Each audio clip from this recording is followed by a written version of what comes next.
The problem with revenge is that someone always gets hurt. Usually it's the target. Sometimes it's the person seeking it, but occasionally, rarely, it's the weapon itself that shatters. Elena Reyes would learn this the hard way, but not yet. Not at 2 a.m. in Madrid apartment when her phone lit up with Maya's name. Welcome to the chaos. Subscribe so you don't miss a beat, like to spread the word, and comment where you're from. We're building this fam together. Right back to the call. Across the Atlantic, Leo Martinez stared at a cardboard box filled with Maya's belongings. Coffee mugs with lipstick stains, a yoga mat, books, a framed photo from Cabo. 2 years condensed into 18 inches of cardboard. He felt only relief. Maya felt the opposite. She felt the particular rage that comes from being left, from watching someone walk away lighter while you're drowning. When she saw Leo had changed his relationship status to single while she was still in the Uber, something inside her calcified into pure need for retribution. She called the one person who would understand, the one person who owed her. "He destroyed me," Maya whispered into the phone, her voice a masterclass in manufactured pain. 2 years of emotional abuse, Elena." And Elena, still half asleep, loyalty beating louder than logic, said the words that would doom them all. What did he do? 3 weeks earlier, the truth had exploded in a West Hollywood apartment. Leo came home at 11 p.m., exhausted from a 4-hour surgery on a 6-year-old with internal bleeding. Maya was waiting, not worried, furious. "You forgot," she said, voice dangerously quiet. "Forgot what?" "Dinner with my parents, the reservation I made 3 weeks ago." The memory hit him like a punch. "Maya, I'm so sorry. There was a kid. There's always a kid. There's always an emergency, always someone more important than me. A child was dying, and I was at Mastro's for 2 hours making excuses for you. Do you even care?" 2 years of this. Every late night becoming evidence of his failures. Every boundary proof he didn't love her enough. "You know what, Maya? I'm exhausted. I just saved a kid's life, and instead of asking if I'm okay, you're making this about you, like you always do." "I'm emotionally exhausting?" Her face went pale. "You're emotionally unavailable." "Everything is a crisis with you. I can never do enough, be enough. I don't think I love you enough to keep trying." The words hung between them, irretrievable. Maya grabbed her bag. "You want space? You've got it. I'm done being made to feel crazy." She slammed the door. Leo sat on the couch and felt only relief. That should have told him something. In the Uber, Maya's hands shook. She checked Instagram. Leo status? Single. He'd already changed it. While her makeup ran, while her throat was raw from screaming, he'd taken 30 seconds to erase her. The relief on his face when she'd left, he was glad she was gone. Her phone was in her hand before she'd consciously decided. 2 a.m. in Madrid, Elena would answer. Elena always answered. "Maya, what's wrong?" Elena blinked awake, instant concern flooding through her. Maya's sob made Elena's chest tight. "He destroyed me. 2 years of gaslighting, lying, making me feel crazy." "What happened? Are you safe?" "He forgot my birthday completely, was out drinking with colleagues. He flirted with nurses constantly. When I confronted him, he said I was paranoid. He tried to control my finances, wanted me to put everything in a joint account he'd manage." Elena listened, heartbreaking. She'd met Leo twice on video calls, quiet, distant. Now she built a picture. Charming manipulator, emotionally abusive. "He isolated me from friends, made me feel guilty for having a life outside him." "You deserve so much better," Elena said. "I know. That's why I need your help." Elena's voice shifted, sharper now. "You're moving back to LA next month, right?" "Yes, but—" "Make him fall for you. Really fall. Then, at the family gala, dump him publicly. Let him feel the humiliation he put me through." Elena should have said no. Should have recognized the red flags in the request itself. But 3 years ago, Maya had saved her. Sent money when Elena couldn't make rent, talked her through panic attacks after her ex-fiancé's betrayal, reminded her she was worth more. Maya had saved her. Now Maya needed saving. "I'll think about it," Elena heard herself say. By sunrise in Madrid, Elena had convinced herself it was justice. Family doesn't lie. In Los Angeles, Leo sealed the box with packing tape. He texted his sister, "Finally feel like I can breathe. Sophia, That tells you everything you need to know. He didn't know that while he was finding peace, his ex was recruiting a weapon. He didn't know that in 3 weeks, a beautiful woman with dark hair and bright eyes would walk into his life. He didn't know he was about to fall in love with someone who'd agreed to destroy him. But that's the thing about revenge. The target never sees it coming. And sometimes, neither does the weapon. 3 weeks felt like 3 minutes. Elena's plane touched down at LAX on a Tuesday morning, California sun flooding through the windows as passengers erupted in relieved applause. She gripped her phone, Maya's last text glowing on the screen. He agreed to meet you. Coffee tomorrow. Remember, stay focused. Maya had orchestrated everything perfectly. 2 days after their Madrid call, she'd contacted Leo. Flashback, 1 week earlier. Maya kept her voice carefully neutral on the phone. I know we're broken up, Leo, but I need a favor. For family. Silence. Then, what kind of favor? My cousin Elena is moving back from Spain. She doesn't know anyone in LA anymore, and you were always better at the city scene than me. A calculated pause. Please? I know things ended badly between us, but she's innocent in all this. Leo hesitated. He could be the bigger person. Prove to Maya and to himself that he wasn't the emotionally unavailable villain she'd painted him as. Sure, I can show her around. Thank you, Maya said, satisfaction hidden beneath gratitude. That means a lot. Present, in Maya's guest house. Elena unpacked in Maya's guest house, surrounded by boxes and tension. On the coffee table, Maya had left a stack of photos. Leo at dinners, at the beach, at parties, always in the background, quiet, watching. See how he positions himself? Elena pointed at one photo. Always observing, calculating. That's what manipulators do. Elena studied his face. Kind eyes, soft smile, hands in pockets, body language that read shy, not sinister. That's what they want you to think, she reminded herself. Don't fall for the charm, Maya coached, pacing the small room.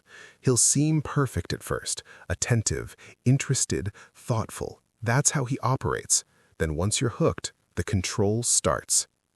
Elena nodded, shoving down the whisper of doubt in her chest. The first meeting, Silver Lake Coffee Shop. Morning light streamed through floor-to-ceiling windows, turning the coffee shop golden. Elena arrived early, ordered tea she didn't drink, and waited. Leo walked in at exactly 10 a.m., navy button-down, dark jeans, nervous smile. He spotted her, and his whole face softened. Elena, I'm Leo. He extended his hand. His grip was warm, brief, respectful. Maya said you're in marketing. That's impressive. Spain must have been incredible. His question surprised her. Not, how do you know Maya, or why'd you come back? Just authentic curiosity about her.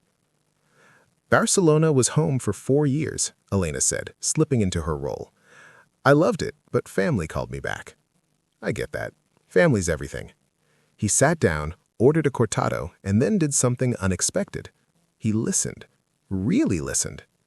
When Elena talked about Barcelona's architecture, he leaned in. When she mentioned her father's motorcycle workshop, his eyes lit up. Wait, your dad restored bikes? Mine did too back in Guadalajara. What was his specialty? Elena blinked. This wasn't in the script. Vintage Triumphs mostly. Yours? Harleys. Spent every weekend covered in grease. Leo laughed, and it was unguarded, genuine. I can still smell the motor oil. It's like a sense memory. Coffee turned into lunch at a taco truck down the street. Lunch turned into a walk through the neighborhood, Leo pointing out galleries and bookstores and hidden murals Elena would never have noticed. You really love this city, Elena observed. I love what it can be, when you slow down enough to actually see it. They exchanged numbers as the afternoon sun slanted long across the pavement. I'd love to show you more of LA, if you're interested. No pressure. I'd like that, Elena said, and meant it more than she should have. As he walked away, she noticed him stop at the coffee shop to tip the barista. Through the window, she watched him pull out his wallet, leave what looked like a 20 for a $5 cortado. That night, Elena called Maya. Mission started, she reported, sitting on the edge of the guest house bed. He seems nice? Maya's response was sharp as a blade. That's what he wants you to think. Don't fall for it. That's exactly how he got me. After they hung up, Elena lay in the dark replaying the day. Leo's laugh, the way he'd asked about her dreams, not just her job. The moment their hands almost touched, reaching for the same menu. This is justice, she told herself. He hurt Maya. He deserves this. But the doubt was growing. Across the city, Leo texted his sister. Had coffee with Maya's cousin. First time I've felt like myself in months. Sophia. That's great. Tell me about her. Smart, funny, real. We talked about Dad's workshop and she actually got it. Sophia. Be careful. You just got out of something toxic. Leo. I know, but this feels different. In her bedroom, Maya scrolled through both social media, watching for posts, for signs, for proof her plan was working. She smiled in the dark. Everything was falling into place. 3 weeks blurred into a montage of Los Angeles through Leo's eyes. The Getty Museum on a Wednesday afternoon. Leo explaining the architecture while Elena pretended to take notes for her plan, but actually just listened. Taco trucks in East LA, where he knew every vendor by name. An underground jazz club in Limerick Park where the music was so good Elena forgot she was supposed to be playing a role. Each date, she waited for the red flags Maya had promised. They never appeared. The first crack came during dinner at a small Italian place in Los Feliz. Leo's phone buzzed. He glanced at it and his face changed. I'm so sorry, he said, already standing. There's a kid in the ER, head trauma from a bike accident. I have to go. He threw down enough cash to cover the bill and tip, grabbed his jacket. I'll text you later. I'm really sorry, Elena. She watched him sprint to his car and thought about Maya's words. He always chose work over me. 2 hours later, her phone buzzed. Surgery went well. She's stable. I'm so sorry about dinner. Can I make it up to you this weekend? I'll understand if you'd rather not. Elena's mental notes were colliding. Maya's Leo versus real Leo. The profiles didn't match. Week 4. Leo's balcony, string lights glowing soft above them, wine bottle half empty between them. Tell me about Maya, Elena said, the wine making her brave or stupid or both. Leo was quiet for a long moment. I loved her. But loving Maya was like trying to hold water. The tighter you grip, the more it slits away. He described the exhaustion. Every late night at the hospital became evidence he didn't care. Every boundary he set became proof he was controlling. Every moment he couldn't read her mind became a crisis. Why medicine? Elena asked, deflecting. My little sister, Sophia. She had leukemia when she was 8. Watching those doctors fight for her life, his voice caught. She's 24 now, healthy, amazing. But holding a child's life in your hands, there's no pressure like it. Sometimes I bring work home, sometimes I'm distant. Maya hated that. Elena's wine glass was at her lips when her mouth moved before her brain could stop it. She said you were emotionally abusive. The silence was deafening. Leo's face went pale. She said what? Elena's heart hammered. She'd broken cover. She mentioned you were difficult. Difficult, sure, we both were. But abusive? Elena, I'm a lot of things. I can be distant when I'm stressed. I prioritized work too much, but I never... He stopped, hands in his hair. Is that what she's telling people? The anguish in his voice was too raw, too real to be performance. Too much wine, Elena stammered. Forget I said anything. But the seed was planted in both their minds. Elena started investigating. She noticed Leo called his mother every Sunday without fail. He cried during a Pixar movie about family. Real tears, not performed emotion. He volunteered at the children's hospital on weekends. The puzzle pieces in her mind. Maya's Leo, manipulative, lying, abusive, controlling. Real Leo, empathetic, generous, vulnerable, honest. They didn't fit. Week 5. Outside Elena's apartment after dinner, Leo stopped her. I know this is complicated because of Maya, but I'm falling for you, Elena, and I needed you to know. The kiss wasn't planned, it wasn't strategic, it was inevitable, gravity pulling them together. And when Elena kissed him back, it wasn't performance. It was real. In the shower that night, Elena let the water hide her tears. She'd fallen for the man she was supposed to destroy. Her phone rang, Maya's weekly check-in. "You sound different," Maya said, suspicion sharp in her voice. "Elena, you're not going soft on me, are you? Remember what he did to me." "Just tired," Elena lied, water streaming down her face. "Don't forget the plan. The gala is 7 weeks. He needs to pay." After they hung up, Elena stood under the spray until the water ran cold. Everything was changing, and she had no idea how to stop it. Elena lived in 2 worlds now, and the border between them was killing her. In one world, she was Leo's girlfriend, laughing at his terrible jokes, falling asleep on his couch during movie marathons, learning the rhythm of his life. In the other, she was Maya's co-conspirator, filing reports like a spy, maintaining the fiction that this was all still part of the plan. Each date with Leo felt more real. Each call with Maya felt more suffocating. "Where did you go?" Maya demanded during the Thursday check-in. "What did he say? Is he falling for you?" Not, "Are you safe?" Not, "How are you holding up?" Just tactical questions, strategic updates. "He's falling," Elena said quietly, hating how true it was. "Good. Keep him hooked." Week 6, Leo introduced Elena to his world properly. His sister Sophia first, 24, radiant, alive in a way that made Leo's choice of career suddenly make perfect sense. At the hospital, his colleagues greeted Elena warmly.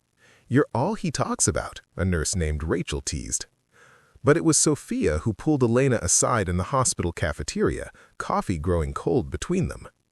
"I've never seen Leo this happy," Sophia said, eyes serious. Maya made him question everything about himself, his work, his worth, whether he was even capable of love. "You make him smile again, really smile." Elena's guilt was a stone in her chest, growing heavier every day. The revelation came accidentally, during a casual conversation with one of Maya's old roommates, Jessica. "I'm glad Maya's finally moving on. That whole proposal thing really messed her up." Elena's blood went cold. "Proposal? She didn't tell you? She bought a ring for Leo, had this whole plan for how she'd propose, but he started pulling away before she could do it. I think that's what really broke her, not getting to control the narrative." Elena practiced confessing to Leo in her bathroom mirror, picked up her phone a dozen times, started texts she never sent. "I need to tell you something," deleted. "There's something you should know," deleted. "I'm not who you think I am," deleted. But she always chickened out. The words died in her throat every time. Maya's call came on a Monday. "The gala is in 6 weeks. That's when you'll finish it. Public humiliation in front of the whole family. He needs to feel what I felt." Elena's stomach turned. "Maya, I don't know if—" "You promised, Elena. Family keeps promises." The implicit threat hung between them. Betray me, and you betray all of us. Meanwhile, Leo was planning a future Elena knew would never exist. "I want you to meet my extended family," he said over breakfast. "And I've been thinking, maybe we could take a trip to Barcelona together. I want to see where you grew up." Elena realized with sinking clarity she was trapped. Tell the truth and lose Leo anyway. He'd never forgive the deception, follow through and destroy him completely. Maya's voice echoed, "Family is everything. You wouldn't betray family, would you?" That night, Elena sat at her laptop, cursor blinking in the Google search bar. How to get out of a promise. Her phone buzzed. "Leo. Falling asleep thinking about you. Is it too soon to say I'm falling in love?" Elena stared at the message, typed and deleted 20 different responses. "I love you too," deleted. "We need to talk," deleted. "I'm sorry," deleted. Finally, at 1 a.m., she typed, "Me too." She hit send and immediately wanted to take it back. She'd just made everything worse. In 6 weeks, everything would explode, and she had no idea how to stop it. 2 days before the gala, Maya's text arrived like a summons. "Coffee, Santa Monica, 2 p.m. Don't be late." Elena found her cousin at a beachside cafe, sunglasses on despite the overcast sky, smile sharp as broken glass. "This is it," Maya said without preamble. "The gala. You're going to bring him, charm the family, then during toasts, you stand up and destroy him. Tell everyone he's a liar and a user." Elena's coffee turned to acid in her stomach. "Maya, I don't think—" "You don't think what?" Maya's eyes turned cold behind her sunglasses.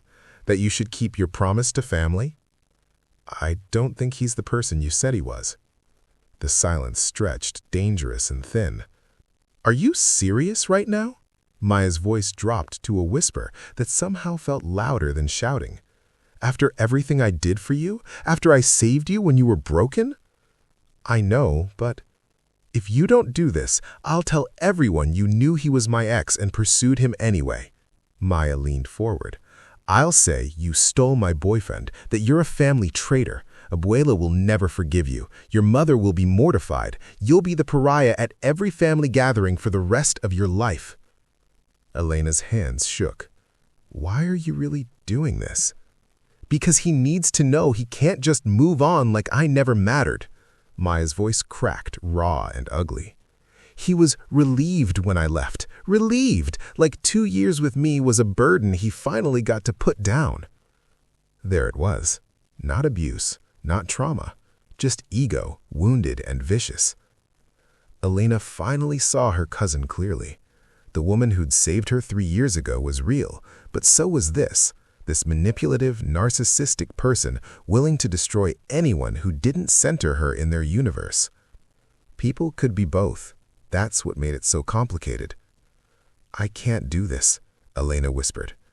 "Then you're not the family I thought you were." Maya stood, throwing cash on the table. "You have 48 hours to decide what matters more, some guy you've known for 2 months or the family that's been there your whole life." She walked away, leaving Elena alone with her impossible choice. Elena drove aimlessly through LA, finally pulling over at a beach in Malibu. She watched a father and daughter build a sandcastle, the little girl's laugh carrying on the wind. Her father had built things with his hands too. Motorcycles, trust, a life based on honesty and integrity. What would he tell her to do? She knew the answer. He'd tell her the truth was the only foundation worth building on. Miles away, Leo stood in a jewelry store in Pasadena, looking at rings he had no business looking at yet. "Special occasion?" the jeweler asked. "Maybe someday soon," Leo smiled at a simple band with a small diamond. Too soon to propose. Way too soon, but he could imagine it. Elena, surprised and happy, saying yes. He left without buying anything, but the image stayed with him.